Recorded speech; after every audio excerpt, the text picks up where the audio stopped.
Big fella, it's time for those Larry Loves of the world. It is Valentine's Day coming up, my friend. Good time to be single. It is. Good time to be single. It is. You don't need to worry about all that one-on-one type bullshit. Hey, go have a drink somewhere. If you see someone else by themselves on Valentine's Day, you got a chance. It's what you call Hallmark. Got a chance. It's a Hallmark got a fucking chance, day. But anyway, roses are red, violets are boners. So don't let your boner get any of those pubes around it. Why would you? Valentine's Day is just around the corner. And our sponsors at Manscaped, Big Fella, are here for you and our listeners with the best tools to get your balls ready for the special occasion. Gotta have the balls trimmed up for Valentine's Day. I'll be single or not single, whatever. You gotta be ready to rock. This V-Day, it's time to join the 4 million men worldwide, 4 million up, dog, who trust Manscaped, the leaders in the below-the-waist grooming.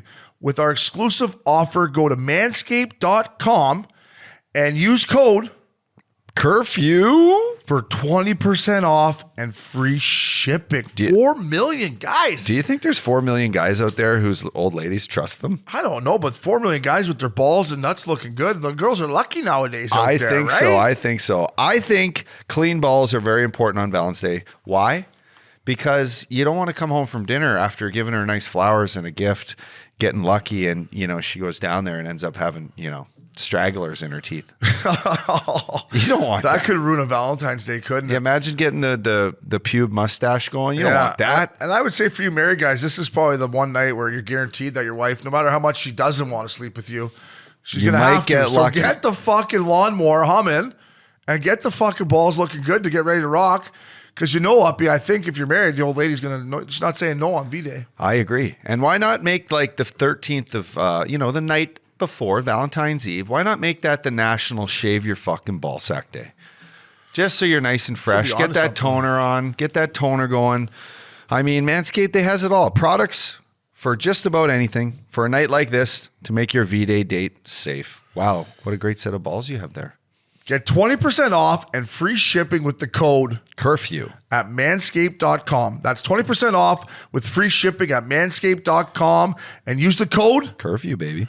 Join Cupid and shoot your arrow with Manscaped this Valentine's Day. Welcome back to a fresh new episode of Missin Curfew. I'm Shane O'Brien. And I'm Scotty Upshaw. Up, dog. Fella. The boys made her out of Vegas. I don't know if the words, it's barely alive on my app anyways. You got the squirts or what? My stomach's been in one, yeah. It has, eh? Yeah, since Sunday. That's when you left it all out there. And that's what happens in Vegas, bud. It sure does. I don't think it happens to everybody that goes to Vegas Ups, but it continues to happen to myself. You either lose your shirt, on the tables, or you end up in a dark alley, like The Hangover. Yeah. You picked up and put in the back of the trunk. But man, I thought it was a great weekend. It was a great weekend. What a setup! Hall Pass Media set us up at a lovely Hard Rock Cafe. Some great guests. We're going to talk about that. But I love Vegas. It was different going there to work. What do you think? Yeah, I think we kept it together. The first night, I went to bed at 1 o'clock and she did the same. And like you said, we got our guests that we're going to thank again and just break down how good guys they were, man. And just a couple of them are how they're monsters, right? Tom Wilson, Brady Kachuk, monsters. What an ass on Brady. But yeah, I was looking at him. What an ass. Yeah, it was great to get. For all those guys to come over to us, even though we were super close, which was a great job by Eichel and the boys at Hall Pass. It meant a lot to the boys, but it was a great weekend. I got some thoughts on the skills competition and the hockey that we're going to get into. Yeah, I don't know, but from the Vegas Golden Knights perspective, I thought they did a great job. The rink looked great. Everything I've seen from NHL stuff and behind the scenes with those guys looked pretty good. I'm putting some more responsibility on the actual NHL that we will get into, but it was awesome, man. We had a great time. Yeah, there's no better place as we're finding out to host entertainment, sports, now like video gaming, conferences, and our boys at Hall Pass Media and Al and the boys have been basically working in Vegas forever. So they got their keys, they got the keys to the city. We were showing a very good time, and for us, we get to come in, we get to interact with some all-stars, we get to show our fans, interact with them, and it's cool walking around and walking through these games, and the boys, yo, big fella, they say hi to you, and flowers getting recognized. That's neither here nor there, but A great weekend. Jackie Redmond, shout out to her for coming on our pod. Finally, we get a little taste of having her on our show. Yeah, she's the first lady of NHL hockey, in my opinion. She is. Yeah, she's killing it. So, the Hard Rock Cafe, what a setup. I mean, the boys at Hall Pass one. I don't know. We played the show forever, but I don't know when we saw on the Vegas Strip our podcast and our emoji faces. I don't know. I just thought it was first of all hilarious, and then second of all, I don't know. I just was like, this is pretty cool that a podcast that we started just basically because we were buddies. And now we're on the Hard Rock Strip, or on the Vegas Strip at All-Star Weekend. It was pretty cool. It was awesome. A good way to start off the Fella Tour. #Fella Tour. Boys are fucking mixing it. Yeah.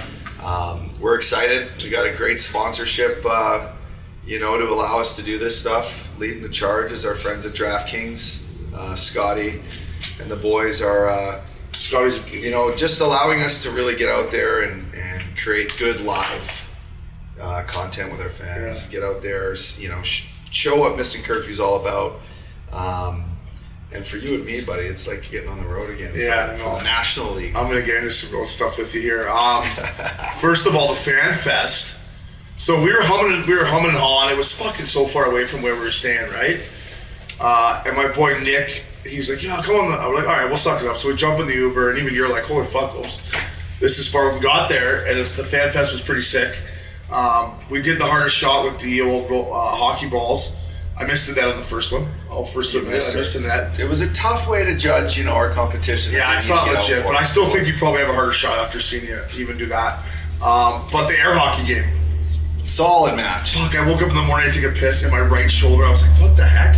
It was in one, but those things were heavy. Well, no, or am I just not much of a pussy now? It was like nipple height. Yeah. For it. So the extension on each shot, and I was not like laying off that. Al's like, I think you really got to get it going. Yeah. So I mean, just like everything else you do. It was full on, like full rotation. You had to get the core in there, the hips, the glutes, like everything. So I was full on. It came right down to the wire. I think you just buried one on me, but I quickly didn't allow you to celebrate into the corner too much, and I fucking fired one back at you. In typical O'Brien fashion, I fucking celebrated too early and fucked it all. Tie game, baby. Tie game. I don't know why I saw the goal line. That's when you know you haven't scored many goals in your career up here. I saw the fucking red light go on. I thought that meant game over. I would have tossed my stick over the glass. All it meant was goal, and then in typical upshot fashion, you fucking scrambled and ripped one at me while my paddle was. He took advantage of the situation. I gotta give it to you. So it was a 1-1 tie. I would like to see the footage of everyone else that played in that. I would put our footage up against anyone. 100%. We were snapping. There was a lot of heat going on there. Yeah, it was crisp. A lot of velocity. So it was a fun little fan fest thing. I just wish it would have been a little closer to where we were standing, but we got to say hi. Shout out to Darren Millard, good old Sportsnet boy. He was a beauty. From Toronto, who now works for the Golden Knights. Gary Lawless. Saw him. Big Gare. George McPhee gave us a little shout out when we were playing. I think he recognized us. We were going to the accuracy shooting. He's like playing with the kids. We're passing back and forth. I think he appreciated that. We're all about expanding the game in Las Vegas for these guys. It was good content. That's what when you get in this business, everything's just about content now. Unfortunately, I get as much content. When is the word going to change from content? I feel like what's the new word we're going to have to use for content? Media, I don't know. Stuff. Yeah. Fucking just content. Pornography. Let's get back to it being pornography. You can turn everything into fucking porn, this guy. You gotta give me credit for it. So, shout out to the NHL. That Fan Fest was cool up, dog. You talked about getting out on the road. We had some fucking team dinners. Hey? Listen, you led the charge in ordering. Congratulations, you did a great job. Good job on the resis. The first night, I was like, I think he still thinks he's making 4 bananas over there with the 4 sides of mac and cheese, but it was... I had to do the trios. It was fucking unbelievable. There was the lobster mac, the original mac. What was the third? Spicy mac? Yeah. Bacon with the mac. Yeah, I mean, it was unbelievable. The boys love it. Actually, I had a couple of the heftier fellows that I know sending fuck the mac and cheese looks good up, dog, on Instagram. Richardson's fucking beauty chimed in on Missin Curfew Instagram. Enjoy the mac and cheese. It's the one thing too, like, you go out with some guys for dinner, they're a little bit healthy, a little bit boring. No one ever orders the mac and cheese. But then you go out with the boys who like to fucking eat, the mac and cheese is on the table. Then a second one comes because everyone needs, a second bite. But those are great restaurants. STK, what a vibe in there. Great vibe. A little eye candy in there. I just remember the dinner me and Fat Daddy had there. In Colorado, they made us go play, well, they make us. We had an exhibition game against LA in Vegas, and then we went for dinner there the night before the game. Me, Windbag, Fact Daddy, and a few friends. That's a lot. It's the first time I think I ever went to SKK with those of us. Yeah, I think I told the story before, but that STK was the same spot that Sammy Lepisto and I got caught in when we got stuck in Las Vegas flying from Phoenix when we got traded, just so happened. It was Scottsdale, here we are. Phoenix traded to Columbus, but we had to go to Vancouver, got caught in fucking, we missed our flight from Vegas, so we stayed the night. We went right to STK, right to Tau or whatever it was at the time, and 6 a.m. flight, fella. And you went in and sniped on me that night. Top cheese. We're going to get Printzy to find out for the boys. Oh, he's already got that in the folder. That's one thing about Printzy I realized too. This fucking guy's a pro, man. One night at dinner, one of those team dinners we were having, I'm like, show me your folder. He has got folders. He has a Larry Flowers folder that you could probably just delete that now. I think Flowers got cut off the squad after last weekend, but Printzy's a pro. He's got fucking everything in there up, dog. So we are locked and loaded here at Missin Curfew. His Dropbox file must be just loaded. I want to talk about the Nobu dinner too. So I dropped the ball. For any people out there in Vegas, there's 2 Nobus. There's one at the Caesars and there's one at the Virgin. The new Virgin. The new Virgin. I didn't know that. I took the boys to the Caesar. But anyways, they have a bocce's at Nobu that I didn't even know about. And if you're in a big group, especially a boys' dinner, it wasn't bad. Oh, it was that guy was dicing. He was throwing sauce everywhere on that thing. And you got the option to still go with the spicy yellowtail. Yeah, you did another great rock shrimp. Baked crab hand roll. Baked crab hand roll. Fucking little sake for the boys. Yeah, sake was Kieran Light. My favorite dish there is the spicy scallop hand roll. Yeah, that's every time you order that, I think it's you. You know what? You go to a sushi restaurant, and you're in charge of ordering. You ask people like what the hand rolls, right? Because you either want it or you don't. You don't want to order too much. Yeah, you don't have to worry about that. The spicy scallop hand roll, I feel, is such a hidden gem at a good sushi restaurant. Yeah. If you go to a okay one or a half decent one, that would be almost the worst thing I would order. Just because it's gonna be a little. The scallop comes and it's not fresh and nice. Ooh. It can be bad. It can be a little stinky. You don't want to get it stinky. You don't want stinky things. No. In any facet of life. So, I think the spicy scallop, the non-stinky kind at Nobu, man, treat yourself next time. Yeah, I would agree. And then our last but least... Always desserts, though, eh? Yeah, was that... I was getting to that, yeah. Oh, okay. Your desserts...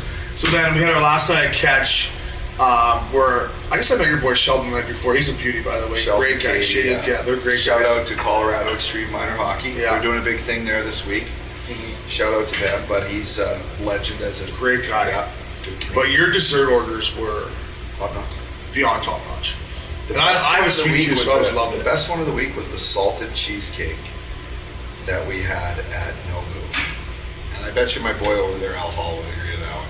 It had the fucking sugar top coating with the salt, crispy rice roll, crispy spicy top, tuna. Boom, right down. Smash. Yeah, it was great team dinners. The boys at Hall Pass, they deserved it. It was fun. Eichel, too.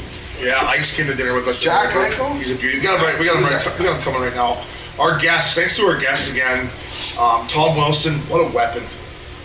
I knew you were going to be impressed. First time I've ever seen him in life, real life.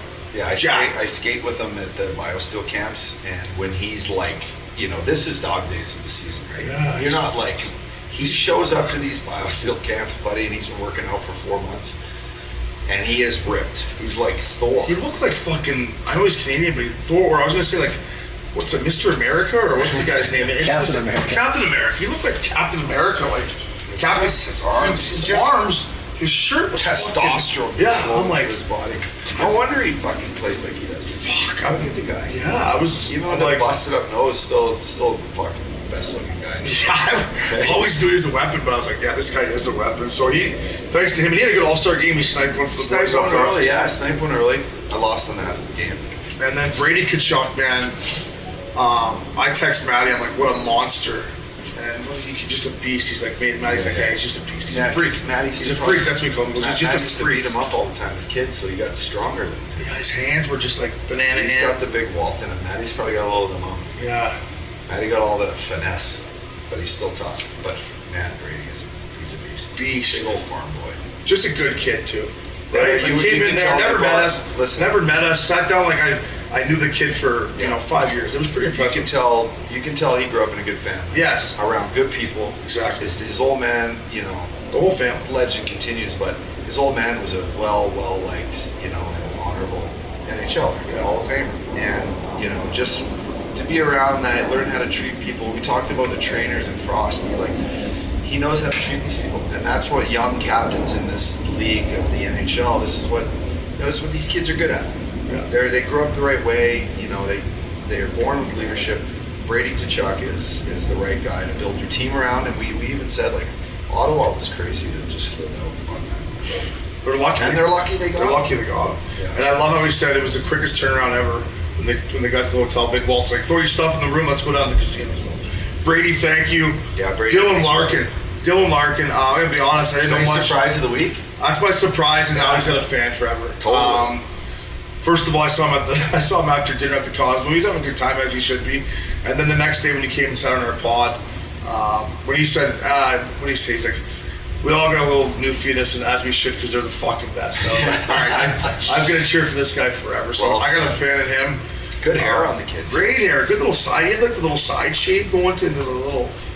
You don't want to be competing at the club with the hottest chick with him. I think you'd lose. Yeah, I don't know, but on my prime, I would have tabbed it up. In my prime, I would have challenged him. Right now, I got a chance. But in my prime, I would have. But a good kid, good player. To be the captain of Detroit Red Wings is for a Michigan boy, it's pretty cool. So I'm pulling for him. Yeah, that interview will be out midweek. I don't know, soon.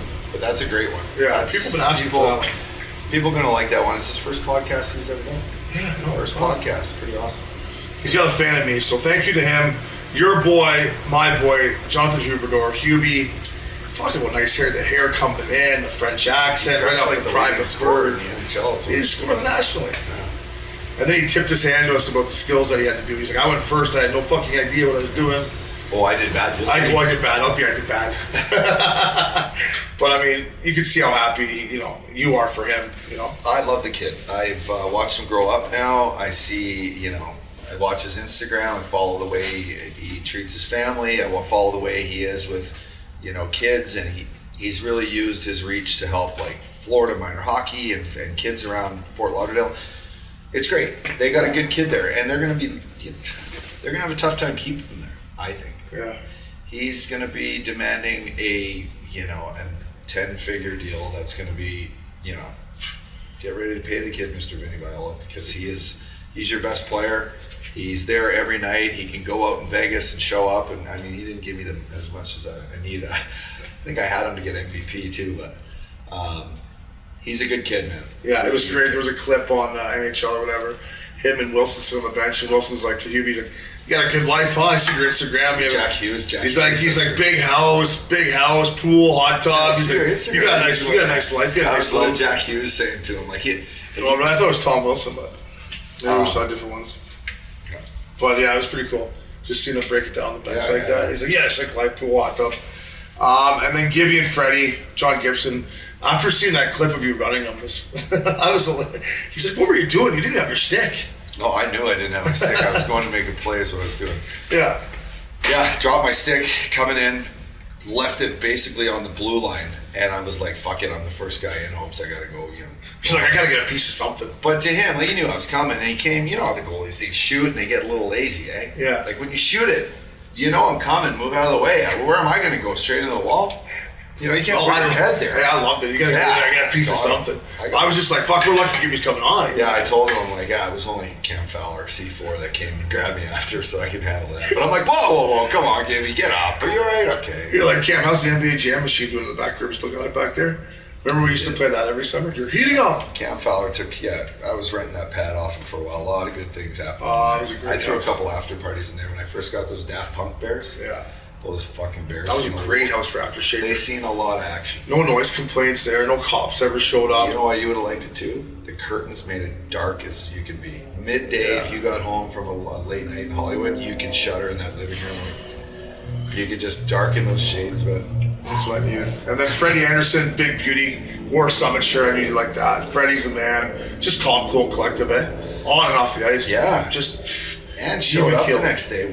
Team wins this All-Star game. Yeah. He's You know, he's the man. He jumps. I love how he just jumped on the bird right back to TO. I know. I felt bad for him watching him last night that there was no fans for his return to fucking Toronto. Figure it out. Toronto, Ontario. What did Bradley call it? Ontario brutal or something? Unterrible? Unterrible, yeah. Terrible. Fucking Unterrible. It is on terrible. Speaking of Rick Raleigh, we were talking about before we got on air, that video of him curling with his electric robot thing is... Ralls, we missed you. We actually missed you. You would have put on a better performance than Flowers. Ralls, we might have to bring you to Nashville. Stay tuned, buddy. We'll be there twice. We might have to bring you in for that. Imagine him walking Broadway, getting some content for the boys. That might be a game changer. I mean, having the Rumba vacuum cleaner as the curling The Rumba. It's fucking priceless. Yeah, it's unreal. Hurry hard, like just boom, right into the garbage. Did you see that last night too? I was dying on the couch. I fucking started laughing. Yeah, he's a gem. And then Jack Eichel, man, Ikesy. We've been boys with Ikesy. It was nice just to see him, hang out, have dinner with him, couple cocktails. I saw his first practice the other day without the non-contact jersey on.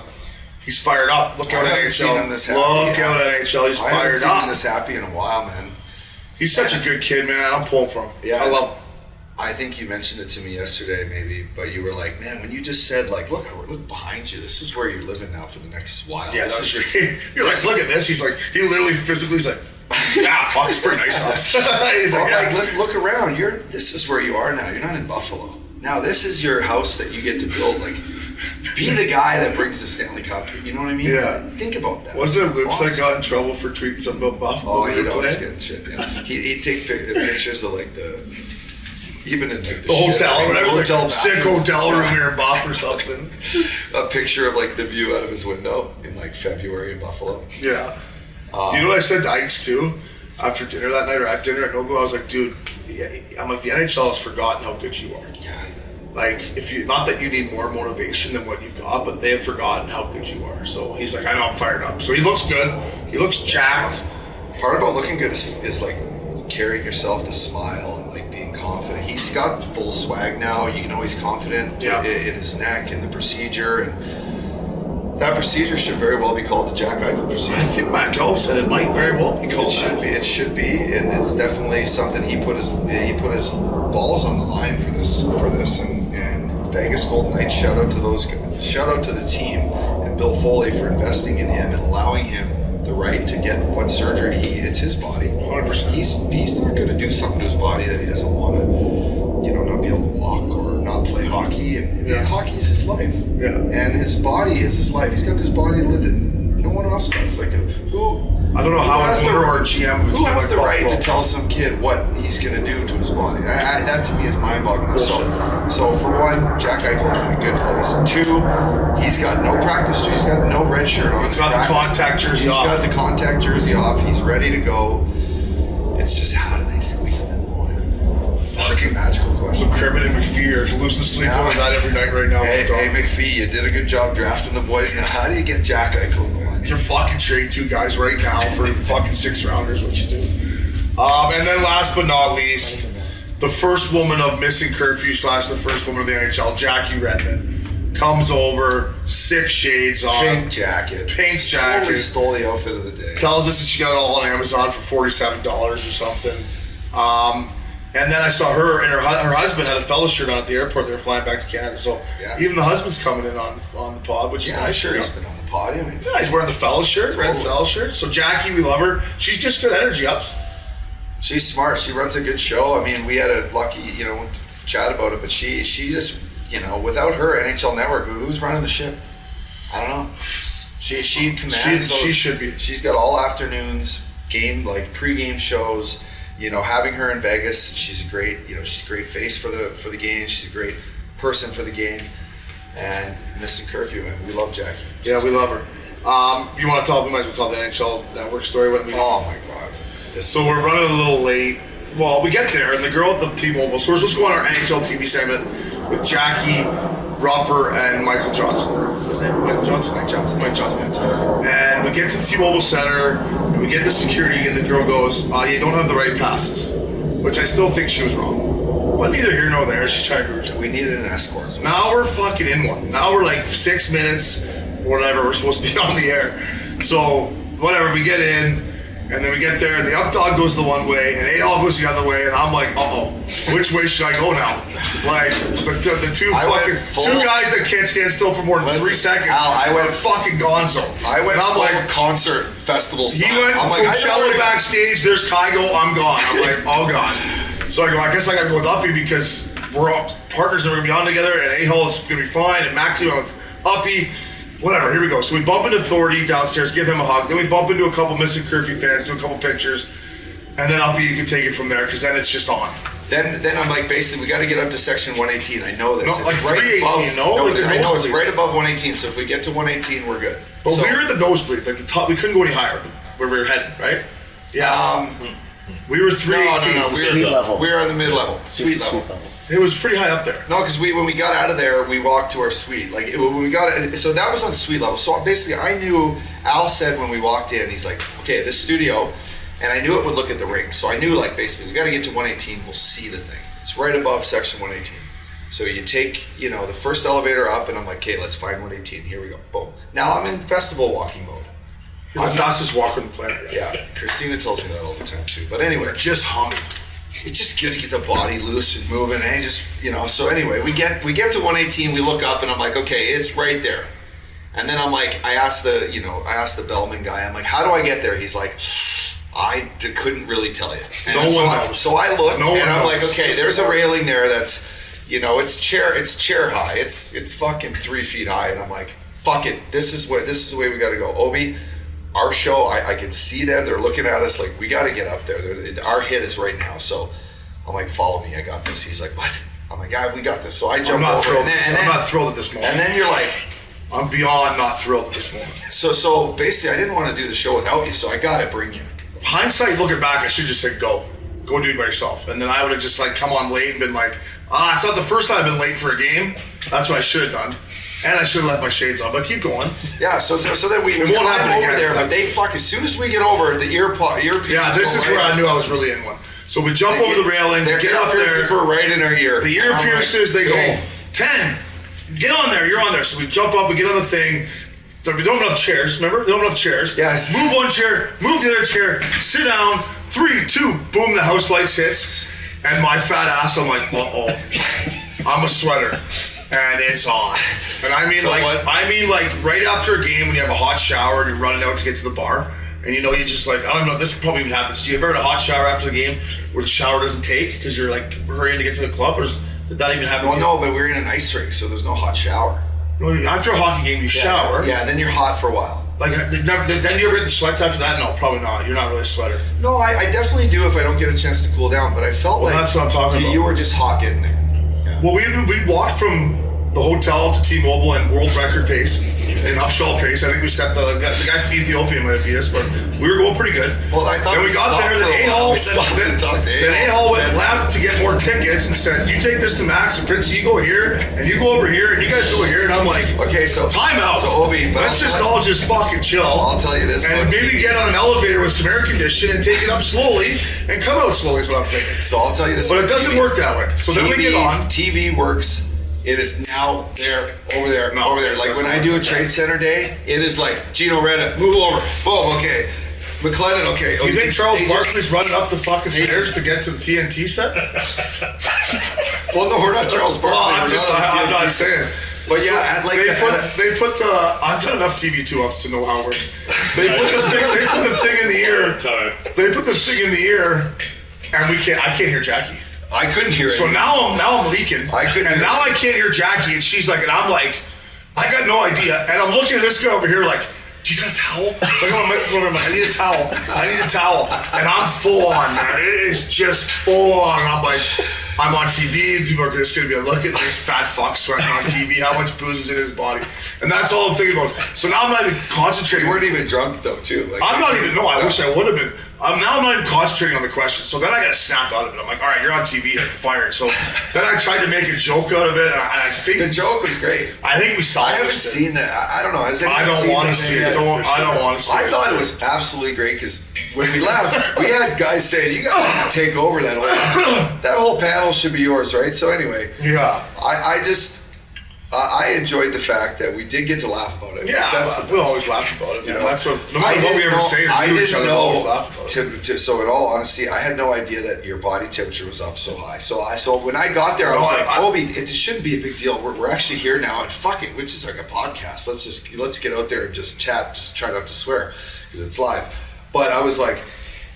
And then as I looked over and I saw the beads coming down your face. I was like, yeah, this would be a better conversation. Like if Loops was here, he would understand what I'm talking about because he's a sweater. Yeah. Like once it comes on, it's stop. Fucking game over. It's on. Like you don't even sweat. Like did you sweat with the blade? No. Like so you don't really get it. But anyways, it was a live and learn. We made a good joke out of it.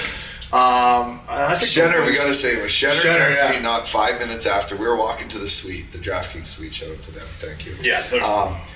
And the first question was, Obes is sweating out the red wine dog from the night before, and then I kind of laughed it off, and he's like, buddy, when he asked for the towel on live TV, I hit the floor in my living room, and he didn't even give me a towel, he gave me fucking napkins. I'm like, give me an NHL Network towel. And then I was like, because I'm thinking in my head, I'm like, okay, if this guy tosses me an NHL Network towel, I throw it around my neck, and now he saves me. He throws me napkins, and I'm like, is that all he got? He's like, yeah, I'm like, you don't have a towel? Because then I think I throw a towel on. I'm like, hey boys, tough shift or something. It was our boy with CBC and Van. He would have had a towel first. Scott Oakes? Scott Oakes. Here, Oakes, take it. Here you go. A towel. You're like Christine Simpson. Thanks, baby. Hey. So then I'm like, I left my shades on just because like that's the thing we always talk about. But yeah, I think we got to get some Missin Curfew towels just in case for our next one you just walk on there and you're next one I'm missing the segment. I'm not fucking doing it again. Or Eichel gonna tell him but to wait 5 minutes or something. So but we love the NHL Network. It's all in good fun. We love Jackie. She had a good chuckle over it. Rumper texted me after. He's like, that was hilarious. I'm like, I was leaking, fella. He's like, it happens to Weeksy all the time. So if you can't laugh about it, what's the point? Yeah, totally, buddy. You killed it. I thought we did a great job. Let's talk about the actual. And listen, I thought Vegas and the Vegas Golden Knights did a great job. I thought the rink was awesome. I thought the energy around the rink was Vegas style. This has nothing to do with the Golden Knights organization. They're first class all the way. It's more to do with the NHL, and I guess I'll start off. It's time to change. The 3-on-3, fuck off. Let's go back to 5-on-5, Eastern Conference versus Western Conference. The puck drop in an All-Star game should not be in Vegas at noon. You should have one game where you play 3 periods like a normal hockey game. I'm tired of the 3-on-3 and overtime, Uppy, and I just think I'm tired of it in an All-Star game, and I want to tell you why, Uppy. Remember we skated in the offseason in August? If you got 10 NHLers out there playing 5-on-5, our natural ability eventually in competition would take over. That we're snapping around and we're playing a game. If you get us out there 3-on-3, we're going to fuck around. Yeah. I just think you put these guys 5-on-5 in an all-star format with the best players in the world, it will be a better game moving forward. Yeah. In my opinion. I just look back at those games, like when I came in the league and you too, like 10 years of the league was 5-on-5 all-star games, and a lot of people would say, well, they're boring, all they do, they don't back check, they don't like hook anyone, but you would get the odd like great shift, good save, great shift, like good breakout, nice breakout, block a shot, good like sauce pass. Like I guess what the NHL is missing, and maybe their thought that we don't see is they feel 3-on-3 is their most entertaining time of hockey in overtime. Well, it is, because one goal ends the game. When you do it for 25 minutes, it's boring. It's the guys might as well stay home. The guys might as well stay home, rest up, go to Cabo, get a tan. Yeah, exactly. Especially with some of the all-star Chileno Bay stuff. Yeah, I can set them up in Chileno Bay. It'll be fine. Come to the Waste Management Open with us. I mean, do something. Yeah. But don't go and just throw these guys and throw a puck on the ice. And you get to see Connor McDavid for how long? How long did Connor McDavid play for? He lost the first game. He was out there for maybe 7 I don't even know minutes. if I've seen him play a shift because our show started at 1 and their game started at noon. It's not a real way to do that. Throw the $1 million at the guys, who win the game. Throw an extra couple hundred on an MVP and let them try it. It's a great point by you two. If you put $1 million on the game, that 5-on-5 in the third period, if it's a tight game, you'll see the boys playing. I agree. You will see the boys going D to D through the middle, up to that guy over here. That's what fans want to see. I don't want to see a guy throw us skate around us. I don't know. It's just, I'm tired of 3-on-3 anyway. You're keeping these guys in their little conference. Eastern Conference versus Western. No, I know, but divisions. Yeah, these guys are just hanging out with their divisional guys. Like, get them. That's their Western Conference. They're going to compete for the Western Conference Championship. That's their team. Yeah, I agree. It should be the same, Yeah. It should be the same thing when it comes to, like, the All-Star. Oh, my God. The skills comp was just a flop. Yeah, the skills comp was I was too feeling long. so good, too. We had all those guys come in and do our interviews, and we get there, and I felt like I sat and watched the Jumbotron more than I watched guys do skills. Yeah, I guess I was going to ask you, like, is it just because it's made for TV? But I talked to people back home, and they're saying the same thing. They're like, on TV, it was long, you think they like it to was see slow. that? You think they like to see a 30-minute segment on them trying to shoot pucks into those fountains? No, everyone Do that for 5 minutes. Yeah. Take the highlights of the sauce passes and do that. You don't need to see, like, Yeah, and Jonathan then why don't you Huberdeau. throw in You don't need to see our boy Hubie miss like 20 of those buckets. No, why don't you throw in a 2-on-1 drill, a 2-on-1 contest? Like 2-on-1s are fun to watch. Throw in a 2-on-1 contest where 2 forwards go, the Juice 2 men, boy, we talked to or that 3-puck where 3 guys come in. Like, there's more creative stuff that you can do that's more relevant. They've done the 3-puck. The word's not relevant. More game like. Yeah, thank you. Where you do a 2-on-1 competition, a 3-puck where 3 guys come, like tic-tac-toe, boom. That's what you want to see, in my opinion, is guys doing stuff that is involved in the game. Like, you look at NBA, they do the 3-point shot and the dunks. Those things are involved in their game. Yeah. 2-on-1 drills, 3-on-0 drills. That's hockey. Or what about like a game of pig? What about Sure. a game of pig where there's, you put something on the net and you got to play pig and you go, this is going to go bar and out, or I'm going to hit the Heineken bottle on the top of the net. I'm going to hit the Cannadips tin in the top right corner, and then the guy has to do it, and if he loses, like, you do a little kind of, that's actually gimmicky too. No, But you need some gimmicky stuff. They're like, I thought the breakaway challenge, I mean, shout out to Trevor Zegras. We're going to get that, but just the last thing, like the 2-on-1 drill as a defenseman, like in the All-Star game against the best players in the world, like that'd be fun for me to, like, fans would love it too. Like, what would you do? Take the shooter or take the pass? Well, you always take to give the shooter, but I mean, I think you could make it like more game-like, in my opinion. I don't know. I just think it lacked, more competitive edge, I guess is what I'm saying. I don't know. No, I agree. I think fans just, whether they're at home or they spend money and come to the game, I think they want to see a little bit more of the NHL planning it out, planning it to be efficient, making it entertaining, yet not so silly. Yeah, exactly. So, I say add a 2-on-1 drill NHL. If you're out there listening, anybody from the NHL, add a 2-on-1 drill. To your boy Trevor Zegras, this kid's unbelievable. We see him at the airport when we land. He's dressed up as a chauffeur. He stole the weekend. He did it again. His breakaway challenge. Now, there's since I've been recovering at home with IVs and swims and walks and a lot of couch time, there's some people saying he can see through the blindfold. John Bucci's not buying, he couldn't see. Now, I don't care if he can see or not. But Bucci, watch him practice it. He did practice it. I know. So watch him practice. He puts the blindfold on and he does it. Like, he wasn't just. Yeah, I think I'm with you. He had kind of mastered this. Yeah. He was helped by that Zach Bell. Shout out to this kid, that Always Hockey kid. You can see them working on, like, some breakaway stuff, and Zegras was doing some stuff too. He's like, I can't do that. Yeah. He said to the kid, he's like, I can't do that. I was blown away by, like, how many times we practiced, he kind of fucked it up. Yeah. And still had the balls to go out there and do it. So I do have a little story, and I'll share it with our listeners. But so I see Zegras on the Thursday. I'm at Johnny V. I'm getting a nice new black, gotta look good when you show up the skills comp, whether you're in it or not. But shout out to our boys at Johnny V, Ryan and the boys. So I see Zegras in there, and I'm like, you gonna doctor? You gonna get something? He's like, I got the. He had on some Air Jordans, and he's like, you think he's off lights? I'm like, yeah, they're pretty sick. Off-white's You gotta, pricey. like, now you're fucking pricey. dial in, like you're going to skills comp. So he dials himself in, sharp looking kid. So anyway, we're jump on the bird. Jet Sweet X. Just, it's a private little puddle jumper. You take it right from LA, right into Vegas. It's mint. We're on there with Gibby and Troy Terry. And they're really beautiful women of their lives. Wives.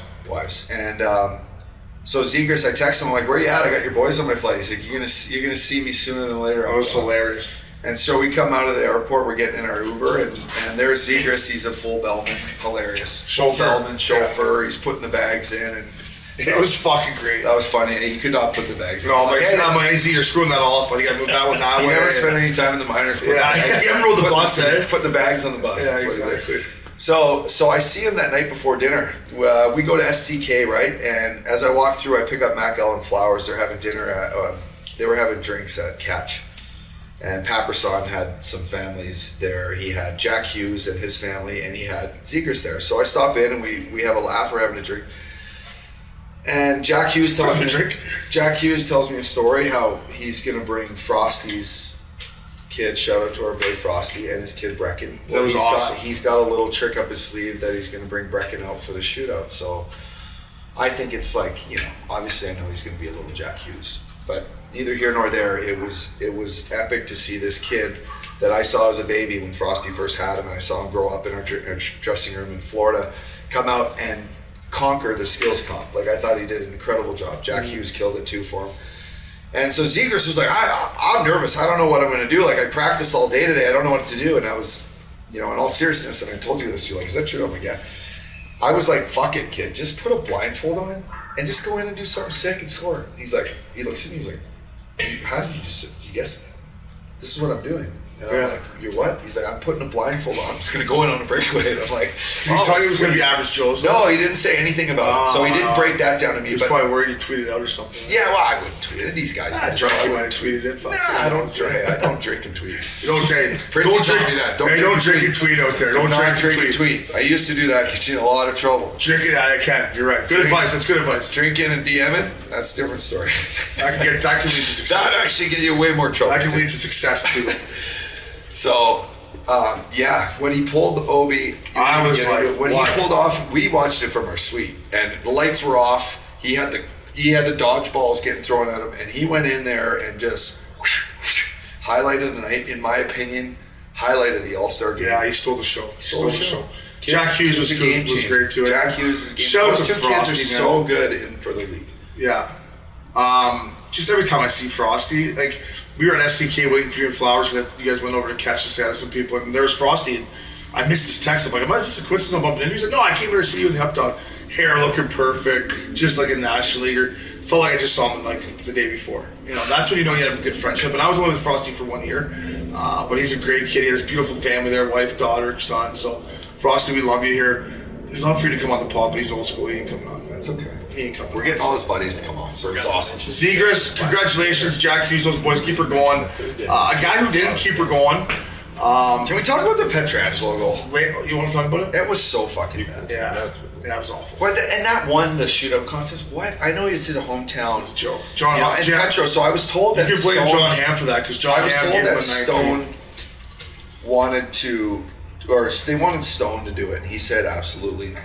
Yeah. There's no way I'm doing that. It's so awkward. Now it's Petro. He's awkward a little bit. Like, to put him in that spot is super tough. Like, when he went down on the first breakaway and shot it like over the net on purpose, and it was like, then he came back, and I'm like, is he going to light himself on fire here? Is this going to be like something crazy? He's got a rocket pack. He's going to fly to the net. And he puts on what was like a little hollow, like a little, like I don't know, a glow in his fucking terrible. back, and then he comes in and misses again, and then bangs on the drum. What? John Ham gave him a 19 because they won the cup in 19. That's why he won it. Maybe that was set up. I don't know. It had to have been set up. Petro should have gave that trophy right to Zegras. And Mr. Curfew, Zegras won that. And NHL should have gave the. Trevor Zegras stole the show, so Petro hanging there, buddy. Tough spot to put you in. Guy that had kind of a tough weekend ups was our boy Flowers, but he did get us some content, so I guess he chipped in a little bit. He definitely did, but it wasn't. You got him with the ice bucket. And Hall Pass Media, that Flowers cam was, that probably was a highlight of the whole show.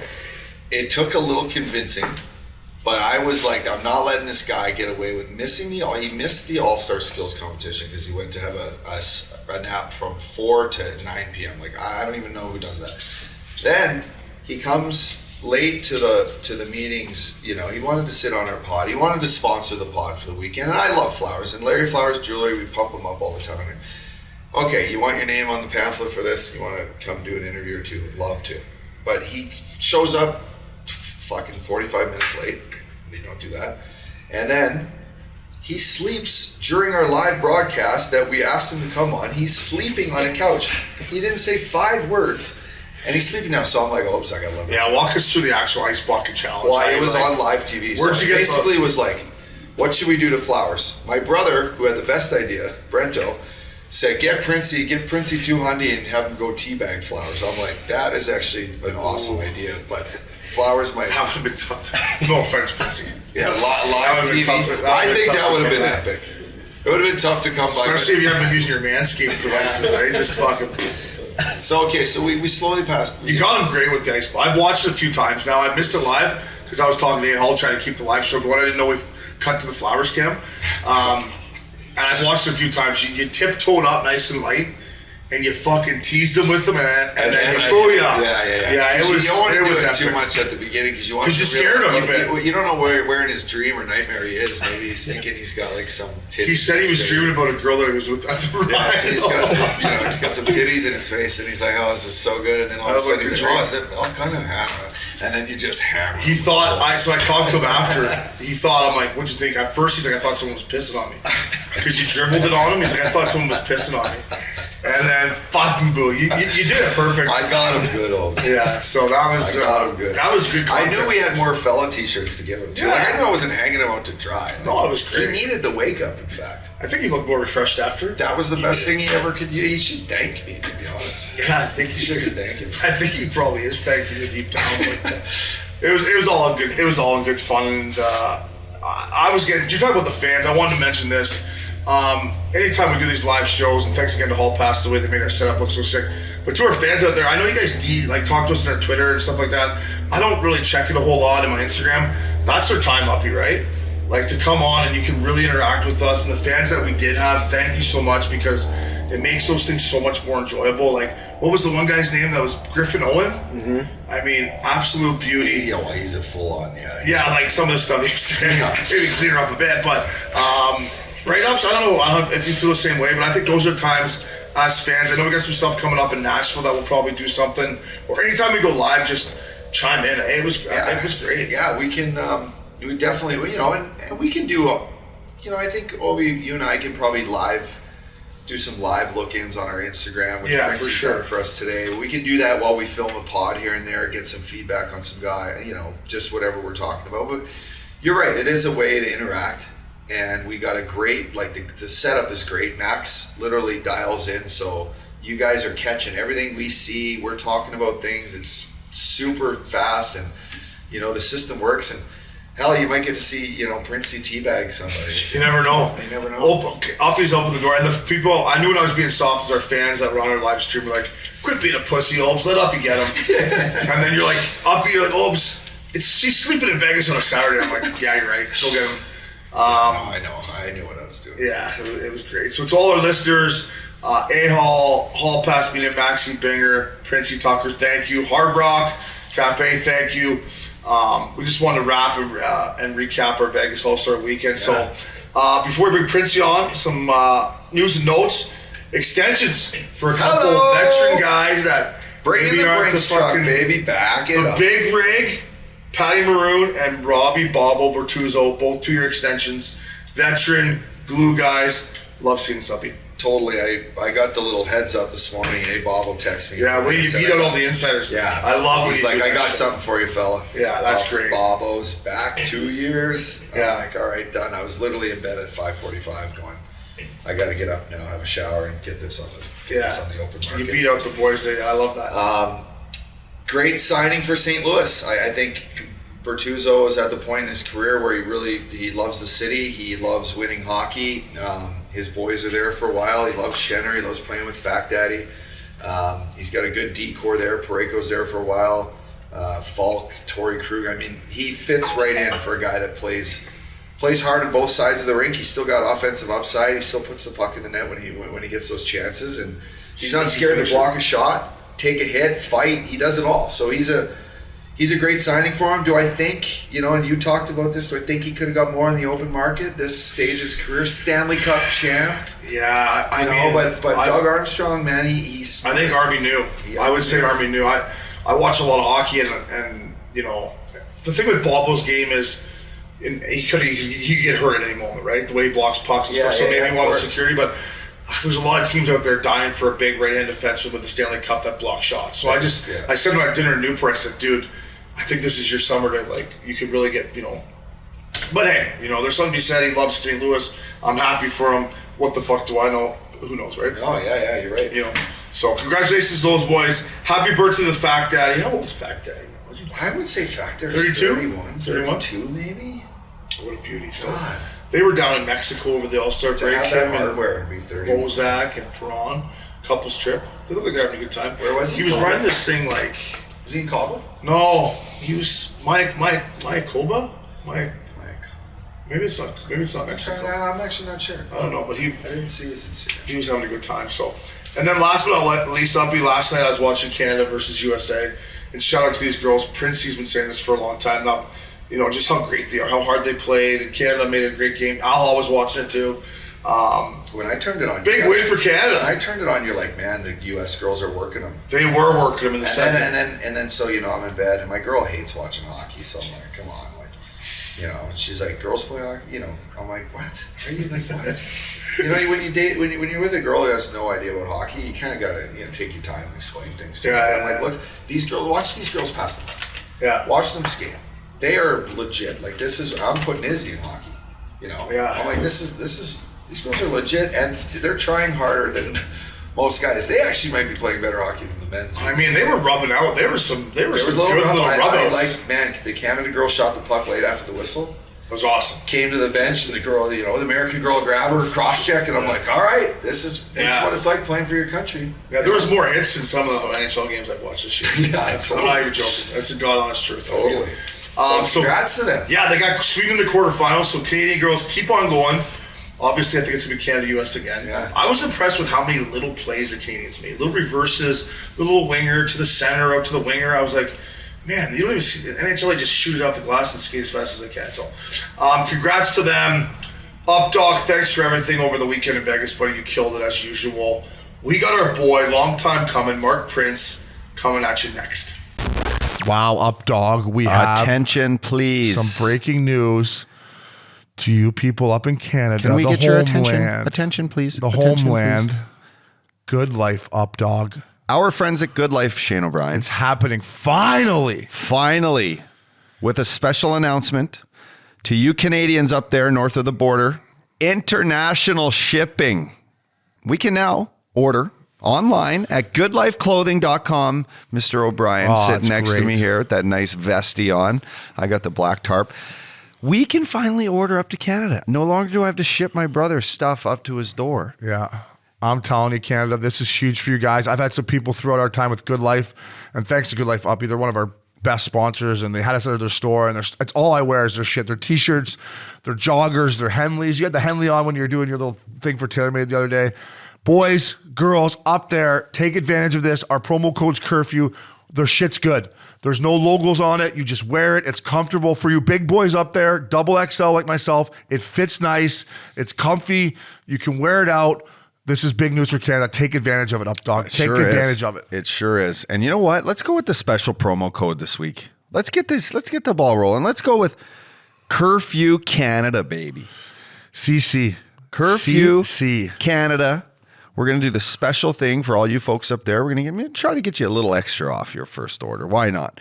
But our friends at GoodLife, proud sponsors here. We thank you all for listening, and GoodLife, baby. Yeah, check it out. GoodLife in Canada. It's huge. Support them. We love them here at Missin Curfew. GoodLife, baby.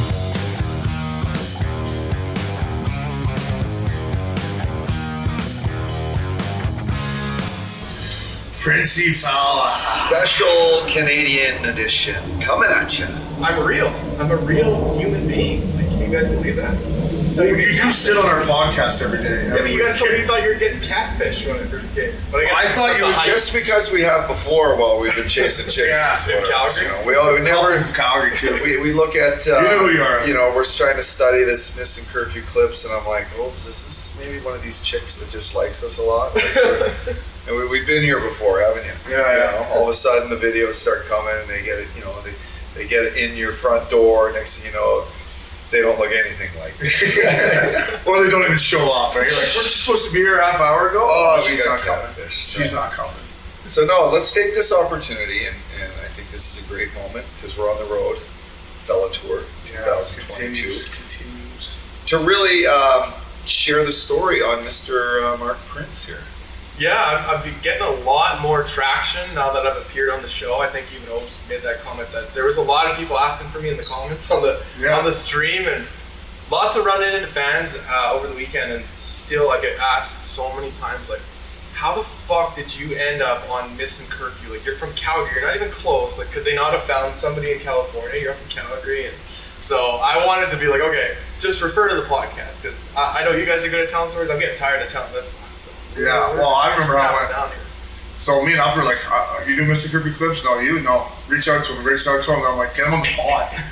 So you came on the pod for like 15 minutes or 20 minutes. Yeah. And then we're like, you want to keep doing it? And you're like, yeah. And then it's just built from there. Well, I remember when I think I wrote you the DM and I said, hey, like, yo, bro, what's up?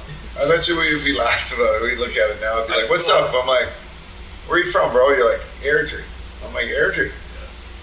You want to you want to jump on a call here? Yeah. Except he goes maybe see where you found that video of me fucking going face first in the wall when I told the story after I scored. Well, you ghosted me for a week. You gave me your number, and then I didn't hear from you for a week. So I was That's not bad with him. Yeah, that's actually not bad. That's pretty good, actually. So what? I got your number and I didn't call you. Yeah. Yeah. I do that to all the time. That works. But I started. Take that personally. You're not. I started doing it like probably about August when you guys actually started up at Action Park Media. Like, I was working like a radio sales job just in Airdrie, playing beer league, doing whatever. What's a radio sales job? What does that So consider? I do like, I would sell like advertising on the radio and like sponsorships and a lot of the stuff that crosses over into what we're doing with Draftkings. Can you get us some sponsors here? I probably could. I would say let's add that to your resume. I would like to get you guys a sponsor.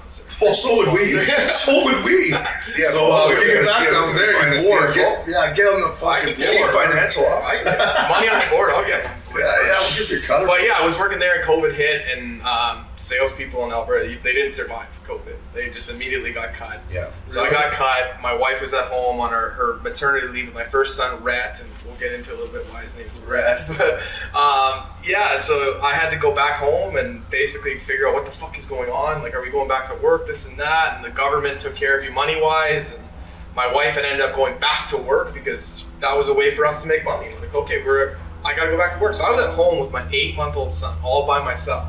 My wife would work like 12-hour days. I'm stuck at home with the kid. I have no idea what to do. And that's when Missin Curfew came along. I found it. I found you guys online. And of course, I probably did what everybody else did. And saw Shane O'Brien, Scotty Upshaw, and then there's ... And I'm thinking, oh, it's Loops. Like, there'll be a third person to Loops. And I saw Jimmy Hayes. And I was like, no way. Like, Jimmy Hayes? That's incredible. We asked Loops. He said no. Yeah.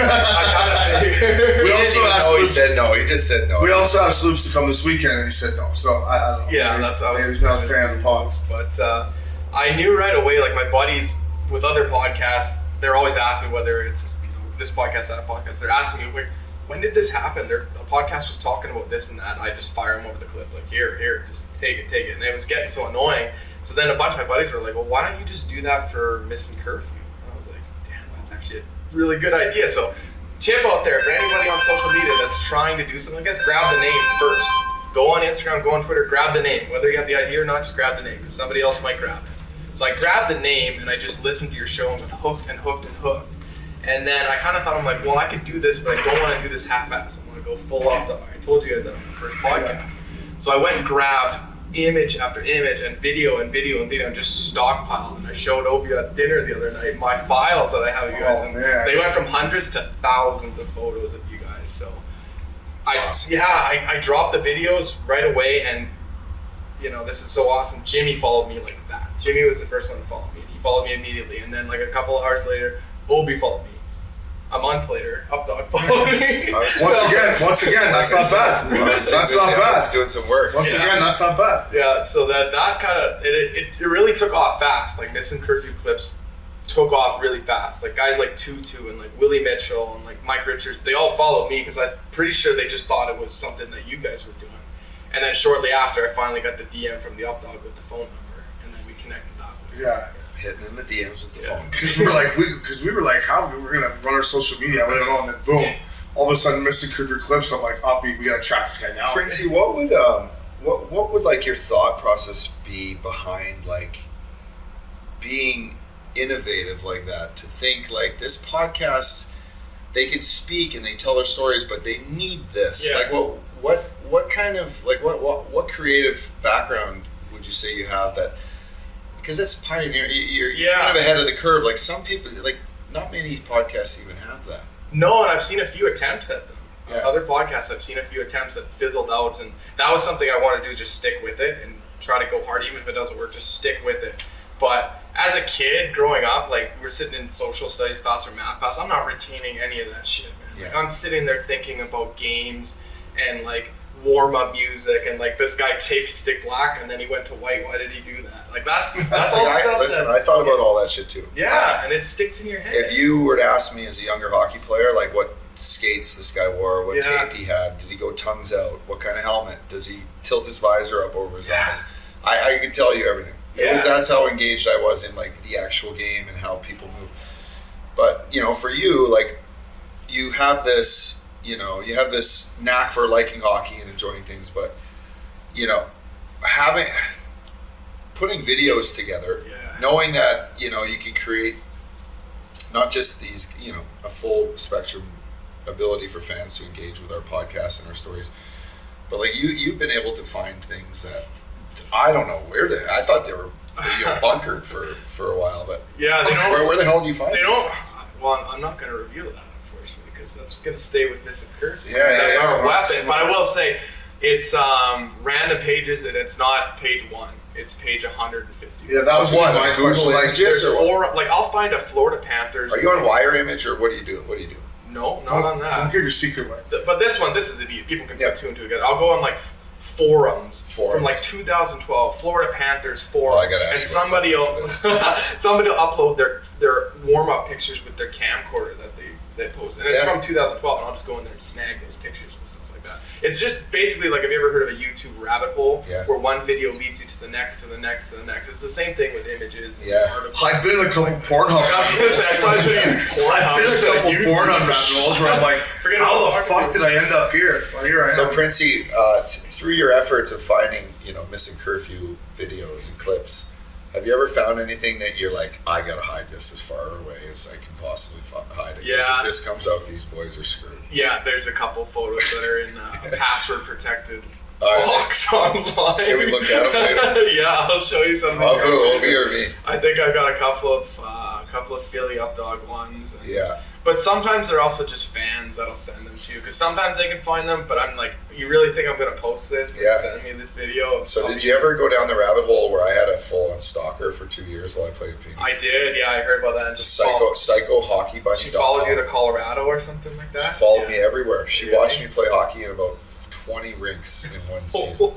And she said she bought the tickets right behind her bench. Didn't you guys have to send the trainer over? No, we sent our security guard, Jim O'Neill, who he lives here in Phoenix, but he basically grabbed her out of her seat in warm-ups and interrogated her with the cops from the Colorado arena.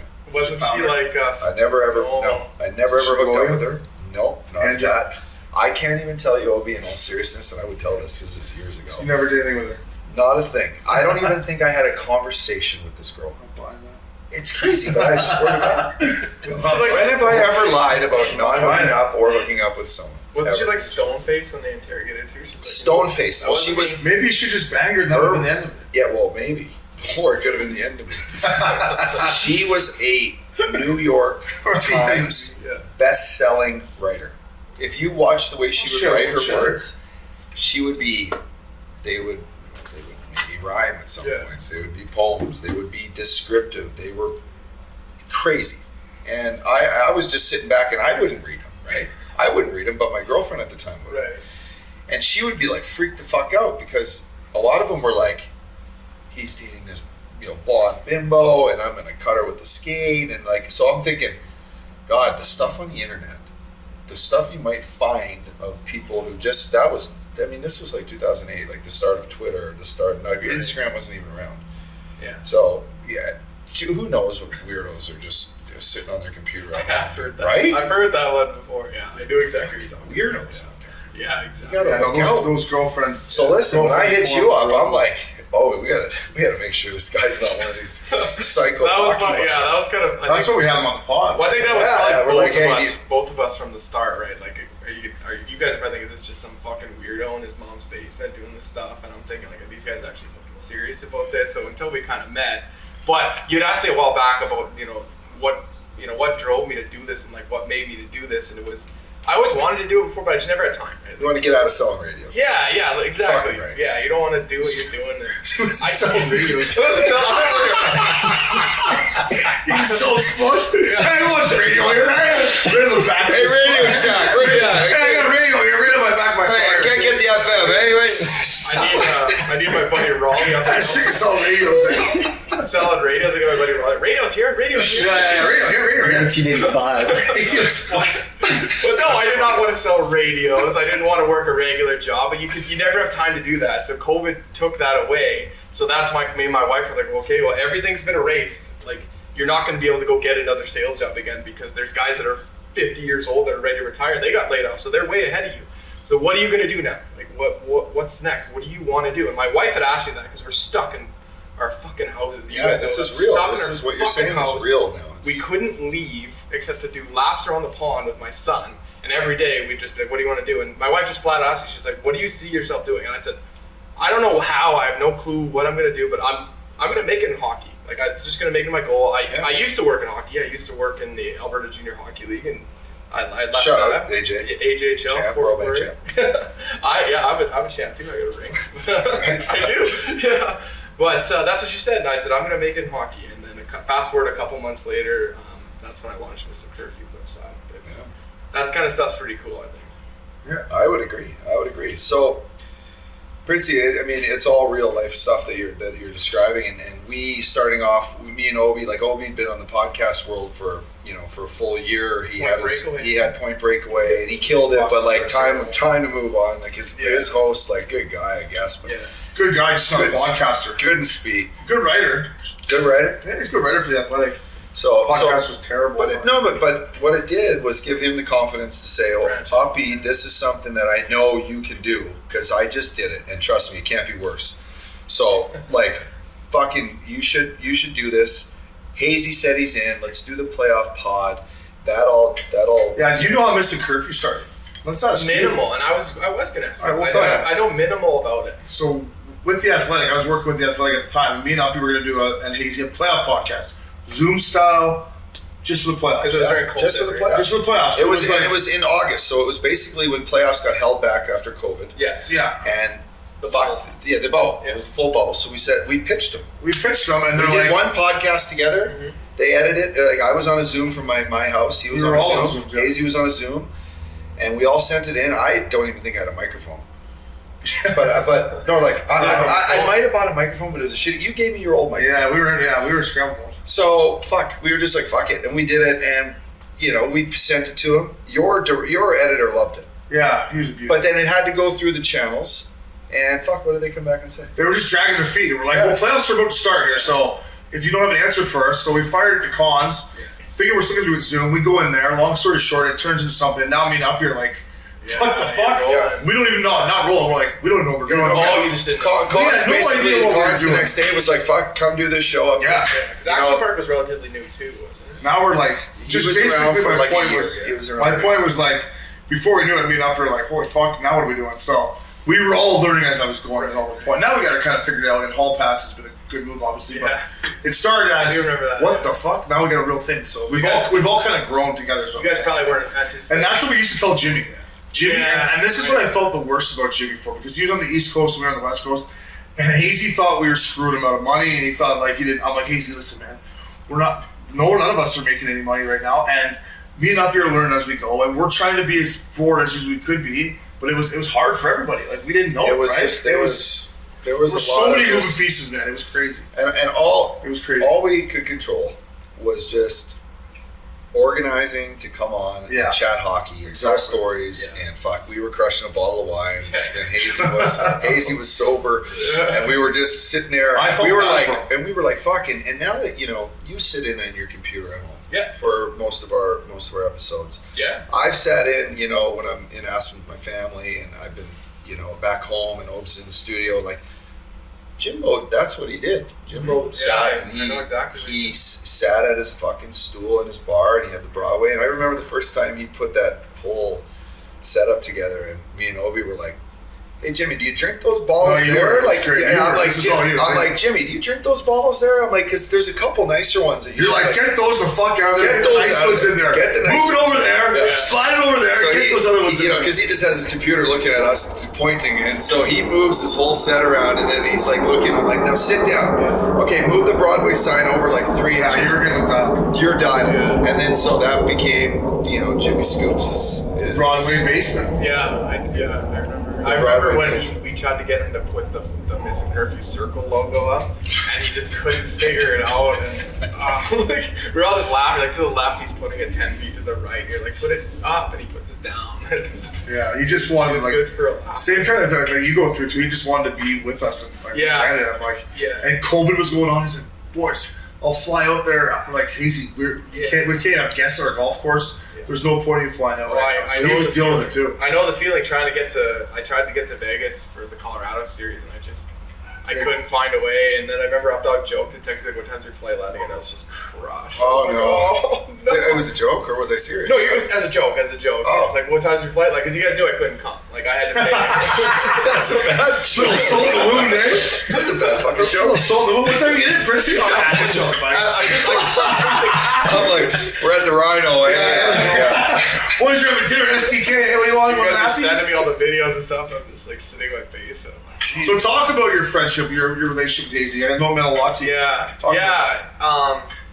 Yeah, like I said, when we first looked into Missin Curfew, I thought it was going to be Lupo. I had no idea, and I didn't really connect the relationship that you guys had. Obviously, being a smart hockey guy, Florida to Florida with Uppy, but yeah, it was because I got brought in by you. Just talked to you two guys for a couple months, and then eventually you guys introduced me to this person, that person. And I got put in a group chat with Jimmy. And like I didn't know any of the, I could just see the numbers, and I could assume by the way he was talking that it was Jimmy. And then I got a text out of the blue, just like a couple minutes later, of him just introducing himself and being like, "So you're this Printzy guy?" And I'm like, "Yeah, that's." He's like, "Oh man, I fucking love your stuff, man. This is great. You make me look so good." So, because that was one of my things with you guys go back to him being on Zoom, and sometimes it's hard to jump in when you're on Zoom. So Totally. it's easy for you guys. I to even go- say that to Uppy, like when we're out of the studio, it's so hard to It's like so hard, flow yeah. and like, yeah, I agree with that. And that's why, like, for me, just sitting there floating you guys' stats is okay, but it was probably hard to get Broadway in there. And I actually did try my absolute hardest to make sure that he was always included in the clips and the videos, and making sure that I have, like, if I've got an Obi story and an Uppy story, I need to get a Jimmy story in there. And my wife can attest to this. I was always, like, sitting on the couch editing, and I got my headphones in, and I just start laughing. And she's like, "What are you laughing at?" And it wasn't even a story. His facial expressions were so funny, like his reactions to things, and when you could tell when he didn't like something, when he thought something was really funny. The best one being when Tyson Berry said the Oilers play Slipknot in the dressing room. He was just like, "What?" He was blown away. That's my favorite clip of He of couldn't the whole believe time. it. Yeah, He couldn't believe it. I loved it. He's like, "No hip hop? "Yeah." You kidding me? And- You don't play hip hop? I'm sad. I'm playing. Yeah. I'm in love with the coke. I'm in love with the coke. That was a win song for him. Oh yeah. Love with the coke. He just be up like, whoo, whoo. But That's exactly what you're I was planning on doing like a series of that called Jimmyisms, where it was just like quick shots of his reactions and stuff. Yeah. This obviously didn't fall through, but we would always get put in the bullpen in Zoom. So when you guys were waiting, it would just be me and him. And I remember the first time was like super awkward. I was just like, "Hey man, hey, what's going on?" And then I think he probably clicked in his head. And the next time I got on there, he was like, "Printzy, baby, what's up?" And I was like, "You watching hockey last night?" And just started chatting me up. And we eventually, because I think we're the same age. He's a year older than me, so we're in the same age category. He's got 2 little boys, and I have 2 little boys. They're literally the exact same age. You guys know that his son Mac and my son Miles were born just days apart. He was one of the first people to text me, and he was texting me before the hospital, before I had to leave the live stream at what was it, Balboa Bay there. Yeah, And yeah, went up, Derby I just party. gave away the Instagram password on there. Because I was like, I knew it was gonna happen too, because we had talked about the meeting, and then I was like, my wife's gonna fucking go to labor, I know it. And she went right into labor, and she told me she was holding it. She's like, "I bet you can get through the live stream." And I was like, no. So I called Max. She was holding it? She was holding it. What a team player. Yeah. Thank you. Yeah, Holy thank you. jumping. Thank you. You don't need to hold those. Yeah, oh well, She was we'll holding find a it way to try to get me through the live stream. So that's a good girl you got. I called Baxi and I was just freaked. I was like, I can't do this, man. I can't be on the live show. I'm so sorry, guys. And then I didn't get to see the footage till after the show, so I'm watching the footage of when Eichel's like, what's the password to our Instagram account? Up, he like hops up and it's like, oh man. I saw that, I was like, oh no. What do you think they would have done? Oh, someone would have went on there and put some, I don't know. It would have bucked in. Our Instagram account would have been gone for sure. But yeah, that was, back to what I was saying is I relate to Jimmy a lot because we have 2 kids that are the exact same age, and it crushes me to see his 2 kids right now because that's they're the same. They're literally clones of what I have. I've got 2 sons like that. So we were gonna work on the Parlay Cafe together. That was something that he texted me in the summertime. He's like, this is our. You're gonna help him pick a winner or 2? Oh god! Because he went to go 15 fucking straight without one. Guy, like. And I guess I would keep texting him each day and be like, keep embracing. Oh yeah, don't worry. Like he wouldn't let it get to him, but just like. Eventually he was like, you know what? I'm on such a losing streak that the fans are actually enjoying. Yeah, that's what I said. It's like the reverse Goldberg and WWE. Like he's just losing everything. And I had made that video of him with his head over Johnny Drum at the Canyon going victory. Yeah. I made that like 10 weeks before he won. Like I thought he was gonna win, so I made it and I sat on it for the whole time. Finally posted it after like 10 weeks. So. Yeah, that was a cold streak from. I haven't seen one like that. Yeah.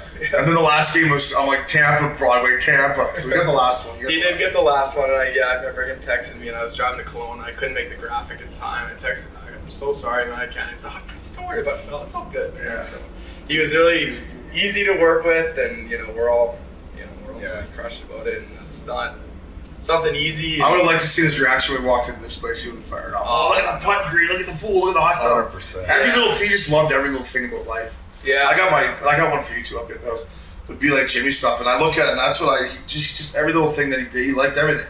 Yeah. He just had so much good energy about him. He did, and it's been, it was really fun to post stuff about him, and I'm trying to continue to do it you're doing a good job. as much as possible. It's definitely not easy, and it's not a day that probably any of us want to look back on. And being the social media manager was really, really hard. I can say that for sure. Yeah. Just dealing. A lot of good people reached out, and at the time, a lot of NHL players and a lot of NHL media reached out and said, "We know that this is not Shane and Scotty behind the accounts right now. We know that this is a real human being, and you're going to have a very tough time for the next week or whatever." And I thought that Missin Curfew might have been done for sure, because we all got through it. I gave you guys your space. We kind of let it go, and I thought Missin Curfew was done. And then there was one. So did me not be for. Yeah, and I woke up one morning, and to be perfectly honest, I was done. I was like, I don't know if I can do this. And I told my wife, I think I'm done. And then this is, again, you guys are probably gonna love my wife when you get to meet her, but she kind of smacked me around and said, no, you're not done. She said, the fellas, they need you right now. They need to go do their own thing, but they need you to stand there. She's like, you're not this goal scorer. I said, you're the guy. Screen the goalie. Yeah. We were really good. Screen the goalie. She's like, you're the shot blocker, and these guys need you to lay down and block shots from here. And she said, Shane and Scotty, they need you. That was a shitty time. Right now, she said, Kristen needs you, and Kevin needs you, and all these guys in the NHL, they need you to be there for them, to post this stuff out there, to see it. So that was what kind of got me over that whole thing, and eventually, it kind of passed over, and. I got contacted by Kristen right away, and thank you so much for getting her through this. And we released his episode on my birthday, which was really cool. And I'm glad that I got to interact with him. Sad I didn't get to meet him, but I'm very happy that I got to interact with him. Yeah, he was one of the best. 100% Printzy. And he loved you, and like you said, with the Parlay Cafe, he got so excited after the first meeting we had with him, where we wanted him to have his own segment, and Shane and I talked about this before, but he took it he took that challenge up the mountain, and you were a big part of helping him with it, and then what you've done here too for us and for his fans and his family, man, it's been pretty awesome. So we know you have a big heart there. We're not gonna stop doing it either. There'll be good stuff. But so when did you win the fucking AJ though? So AJHL championship. Tell me when you won that. Here we go. A couple of older guys talking about junior hockey. But obviously I didn't win. Were you a fighter? No, not. Fought the puck, eh? Wait a minute. Are you my brother's age? Fought the puck. I'm 31. Oh no, my brother's older. Yeah. Where'd you play? Sorry, I missed those pop. No, I played minor hockey, my whole, all the way up, all the way. Oh yeah, you worked with the team. Yeah, I worked with the team, and then I didn't go anywhere because I thought about junior B, but everybody was trying to fight me, because I was like 6'4" at age 19 years old, so I got big man syndrome. I'm sure you got it too. Where they see you, they size up, they want to fight you. So I ended up playing in this like senior league in Red Deer. It was like a hybrid beer league and a real league. Like it was beer league with 3 periods and 3 refs and full lineups. And any babes in the crowd? Yeah, there would get some Red Deer babes in the crowd. Full contact, not full contact, but they'd let you hit, but they'd let you fight. And so I discovered a couple times that I actually didn't mind tangling a couple times. Yeah, you just gotta get in there and start chopping. Yeah, I was really scared the first time. It's a scary thing. Yeah, it's a scary thing. But so I did that, and then I went to school as a cameraman and an editor, and I tried to do some stuff with hockey. I couldn't quite get in. You guys always say that the lockout in whatever 13 or whatever fucked you. It fucked me too, because I got a job as the dressing room attendant for camera with the Score in Edmonton.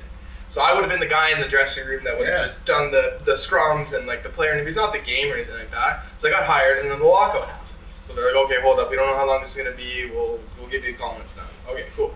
So they give me a call when it's done, and they go, it's too fast of a turnaround. I'm sure you experienced that. You gotta have someone that's game ready. We did big time. His hip flexors did. So they go back. I couldn't move out there. Hurt myself golfing with Steve Bradley. They go, we got someone veteran that's going to bring in, but we got you a job lined up. So just to cover. Okay, cool. Where is it? In Regina for the Regina Pats. But it's not a camera job. We just need to carry the equipment. Too bad it's not with that new Bernard kid. What do you just carry the gear? Yeah, I would just carry the gear. And I was working at a bar at the time just to like supplement looking for jobs. And I was walking out with wads of cash. Why not? There's no one needed a film crew for some porn. So you'd be shocked actually at how many. What kind of porn's coming out of Regina? I don't know if I want to see that. Some homemade ones. So I bounced around that, did a couple odd jobs, and I ended up getting a job in 2016 with the Brooks Bandits of the Alberta Junior Hockey League. So I know we have a lot of Alberta fans, and it's kind of like on par, but just a little bit below the CHL. Like I don't know, to me it's the same thing, Junior A and the CHL. It's a better road at college, but so I spent a whole year there as the marketing and PR manager for the team. And one of the first people I got introduced when I was there was Cale McCarr as a 17-year-old. And I got to meet his dad, and his dad apparently knew me as a kid. Him and my dad went to school together.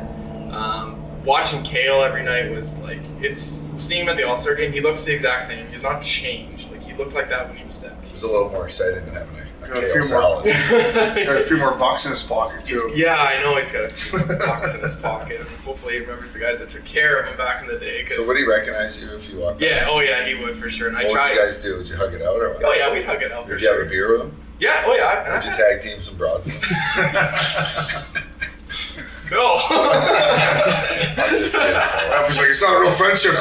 You're not real buddies. You're not real buddies, then. I tell you what. But he was like, he was a celeb. Like you know what it's like. I'll be playing in like Fort McMurray probably. You're a small town celebrity to these people because that's all they have and there's hockey. That's all they have. So you couldn't really walk the streets or anything. And I used to like sometimes I was struggling to sell like sponsorships for an event or like sponsorships on like the rink boards on the ice or whatever.